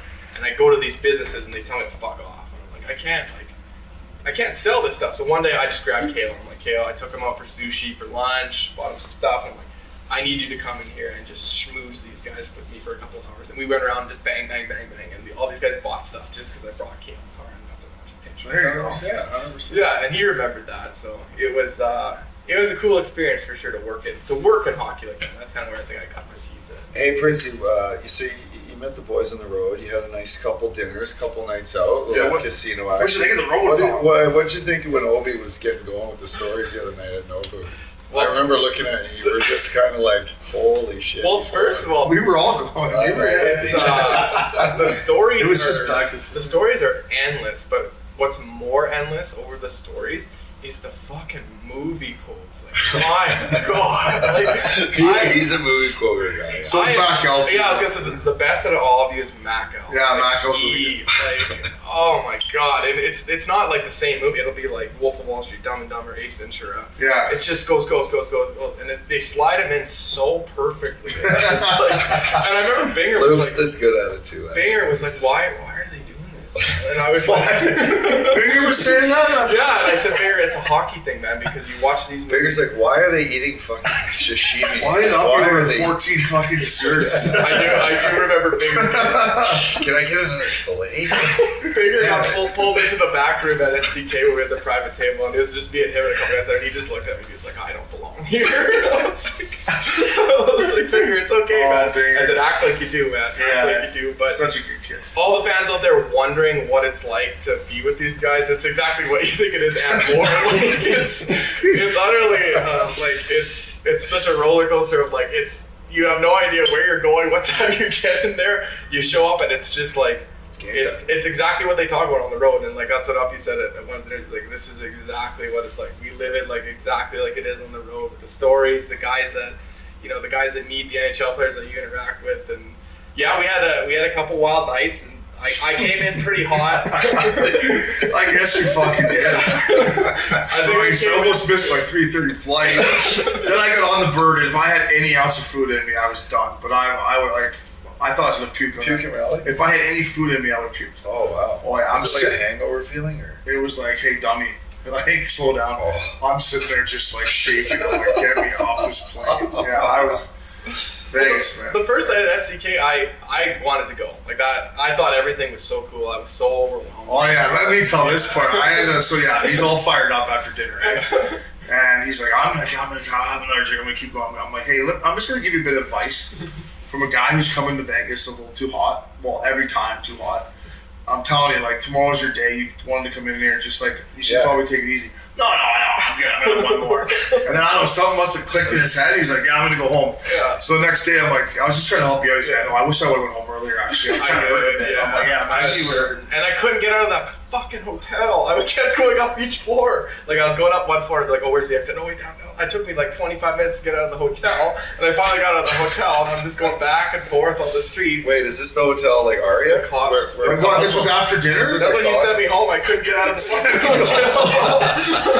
We're at the Cosmo. I went up 9 floors, and then I was like, I ended up in a parking garage. Like, there was no door, and I was just like, having a little panic attack. And I finally got out there.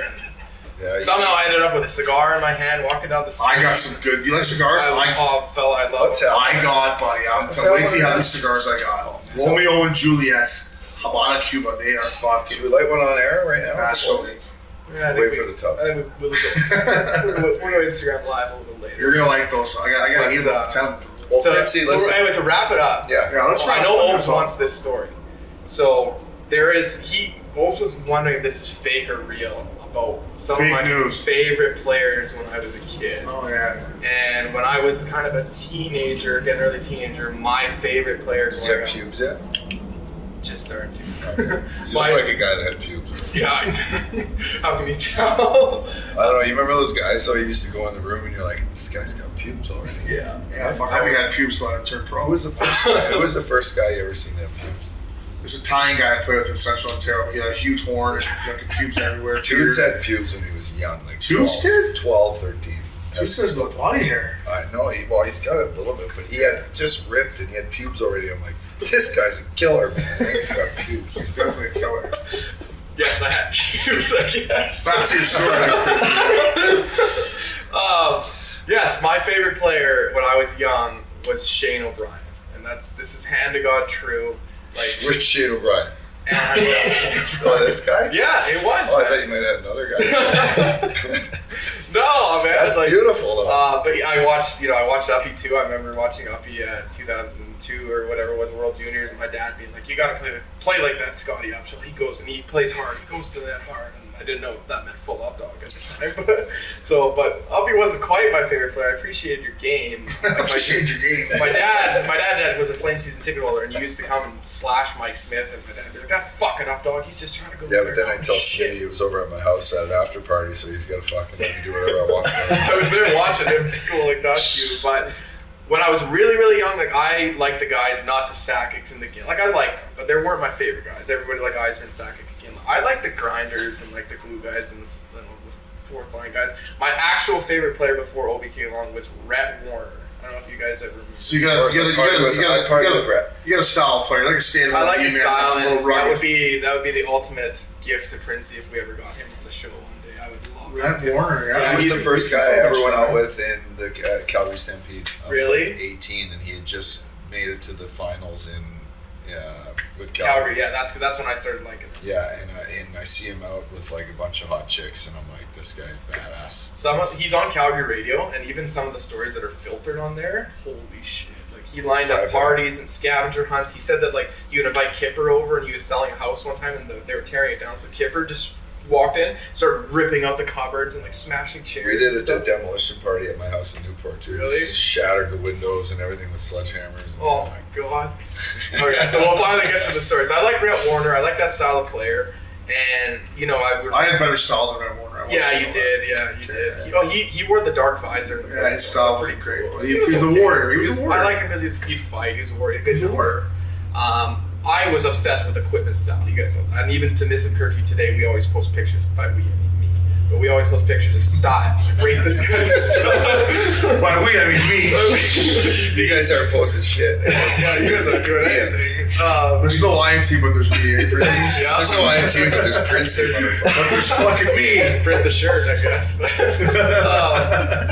We post pictures of style and stuff. So I'm a big style guy. I know when guys change their style. I know when they change their sticks, their colors, all that stuff. And in the NHL video games, it used to drive me fucking nuts that they would have guys with the wrong equipment. So I would manually go in there and change their equipment to exactly how it was. Now, one year it came out, and you couldn't do that. They took that feature away. So I've got this. Sports nut. Yeah, there's a quote right there. That's an Ace Ventura quote. So the one 07 or 08, whatever it was, you couldn't change their equipment. So I'm like, this fucking sucks. I don't want a team of all black tape and guys that are, they got visors, whatever. So I start scouring around, looking at guys, like picking like Matt Lombardi and stuff, and I find Gideon style. Yeah, he did. Yeah, Matt Favorite Lombardi. line mate. Yeah. Great style. So I find Shane O'Brien on the Ducks, and he's rated pretty low. Like, I can throw this guy on D. It looks pretty good. He's got the Warrior stick with the white tape. He's got the Vapor 30s. He's got no bucket. No bucket. He's got no visor on his bucket. Yeah. So I throw him on there, and I start playing him more and start getting him to score goals and stuff, and he's fighting everybody. I'm like, oh, this guy's fucking awesome. And this isn't back in the day where you can just go to YouTube and find him. You can't. Yeah, that's a good point. Because yeah. So I have to wait till 10 o'clock every night to watch SportsCenter to see if he'll be there. Like, and it'll be like a little one. I'll stay up. No, nothing. Then there'll be a fight. I'm like, oh, there's fucking O'Brien. Like, this guy fucking rules. And of course, I'm a Flames fan, so you get traded to Tampa. I kind of do the same thing. I follow you there. Don't get to see much or anything. And then he gets traded to Vancouver. And I live in Calgary at the time, so I have to be really quiet on who my favorite player is because he's on fucking Vancouver. But that's when I really got to watch him. Like, Yeah. Every second Saturday, Vancouver, Edmonton, Vancouver, Calgary, whatever it was, and like watching you drop the gloves at Rexall, and I'd post that clip and whatnot. So, You just watched us kick the shit out of the Flames for 2 years straight, basically. yeah, there were some good battles in there, for sure. The home openers and stuff, and like there was one where McGrattan fought Horty. and You're gonna meet Horty tomorrow. Really? Yeah, he'll be here. You can bring He him doesn't up. size me up like every other NHL Yeah. so far. That was the game where Horty said, "Oh, well, No, you think we Marco- could just let McGrattan sleep?" Yeah, And I yeah. said, "No, he was drooling over the red line. You're gonna have to fight him there Oh eventually." my god. Rusty Was and that Rick in fought. Nashville? When No, you it watched was in that? Calgary. Okay, so we'll ask Horty tomorrow, but I watched him punch McGrattan's face in Nashville. Or are we going to talk about him? Yeah, that's Oh. crazy. But to finish it off, when O'Brien gets traded to Calgary, I'm still a fan. Like, I know Yeah. him. And Sorry, I let you down. No, it's okay. Sorry, I let you down. I watched you live. Probably didn't go as. I got less ice time in Calgary than I did my rookie year in Anaheim. You're probably like, "Where is he?" But you probably didn't want to be out there anyways. That team fucking The best was sucked. Loops is like after one game in Calgary, he's like, "Oops, I flipped on the Battle of Alberta, but you didn't have a shift after the 10-minute mark, so I had to turn it off." Yeah. You had the chin strap on, Yeah. not stick out like that. But I was living with it was still in college. I was living with my grandpa at the time, and my cousin had called me and was like, "Hey, you might want to pull over." And I'm thinking, "Oh God, something happened to my grandpa." I'm like, okay, so I pull over, and he's like, "Shane O'Brien just got traded to the Calgary Flames." I'm like, "What? No way!" I'm like, freaking out. Like, it's like It was a blockbuster trade. It was a big trade. Me man. and Jonesy for Tangay and Sarge. It was Yeah, like it a was veteran movement to a youth movement. It was a big trade, and it was like Yeah. you weren't there with the Ginla, so they were just so they were just basically Flames were going young. yeah. and the Avs needed some veteran guys for their young guys. They just got so they were basically, let's get O'Brien out of town because he's a disaster, and bring in Corey Sarge because he's more of a hockey nerd. Yeah, it's kind of what the that's what I thought. They just drafted Monahan. But obviously, Bob Harley didn't get the memo from Jay Feaster. No. You know, you have to play the guys you get traded. You know. Well, the only even Jonesy had a shit year too. Yeah, he did. Tough trade for the Flames. I got put on waivers. Jonesy had 3 goals, I think. Yeah, and he got traded for. No, more than that he had. But he had okay, but I only saw Obi in one game, and it was Dallas. Calgary's getting absolutely shit pumped. And it was like Roussel was running around or something like that. Yeah, that's what it was like an icing or something, and he skates down and like rubs you out on the icing, and you just fucking followed him all the way. No, I jump off. You can point at this. Oh yeah, you jump over. I jump over the boards full. Yeah, follow him. Come, I look like a complete idiot. Okay, No, but I go off the bench. I jump over the bench. The ref comes at me. I go to him. You'll find it. But he ended up going up. That kid's helmet. I don't know to this day what he had. Glue on there. I don't fucking know. I hit him with an uppercut that busted my. Yeah, and you had to like stop fighting. Yeah. I hit him with an uppercut that it would have knocked so many kids' helmet off. I come up, his helmet's still right there. I'm like, and my knuckles I'm like, shit. I don't know what he had in that chin strap, man, because I hit him with a fucking uppercut that was right down the pipe, and his bucket didn't. If his bucket would have went off there, I could have really pumped him. But it never went off. Well, the clip will get put over top of the voices here. Yeah. As you guys know. Printzy, buddy, is there anything else you wanted to touch on here before we jump in the hot tub here? No, guys. Honestly, it's we appreciate all your hard work for having me. Like I said before, it was really hard to sit at home and watch. Not only for me just wanting to be there, but wanting to make Missin Curfew better. Right. I think the fans are actually really enjoying seeing the live shots. We just went on, like prior to this, we just went on Instagram Live, and there were some funny comments in there too. Oops, they're not liking your socks, fella. They're not. No, the Canadians don't understand. These are called. They're all. These are called happy socks here. But yeah, you gotta be happy to wear those. This weekend is something I'll remember for the rest of my life.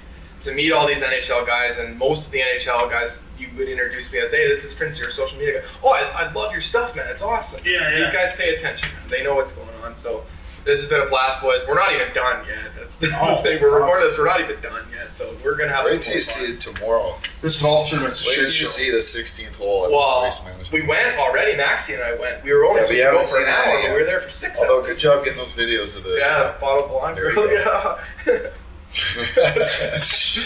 Yeah, that's it, fellas. I love being here. I love you guys. Maxie, Eichel, this has been an unforgettable experience for me. Awesome. All right, fella. Big fella, it's almost time for the big game. What a season of NFL action we've had. And it all accumulates with this. Make sure you're ready for the actions with Draftkings, the official daily fantasy partner of the NFL. New customers can play free for millions with their very first deposit. It's the big game up, dog. We're going to have to talk it over and see what we're going to take on our DraftKings app. Let's go. Big Playing weekend. daily fantasy football is simple. Just pick your lineup of NFL stars while staying under the salary cap and score enough points to bring home cash and win a free shot at millions of dollars in total prizes. You'll feel the NFL action like never before. DraftKings is safe, secure, and reliable. Best of all, you can deposit and withdraw your cash whenever you want. I cannot wait to fire this weekend. It is going to be epic. Let's go, baby. Download the DraftKings app now and use promo code Curfew Kings to play free for millions. That's right. Promo code Curfew Kings to get a free shot at millions in total prizes with your very first deposit. Do not miss out. Download DraftKings and play with the official daily fantasy partner of the NFL. Minimum $5. Eligible restrictions apply. See DraftKings.com.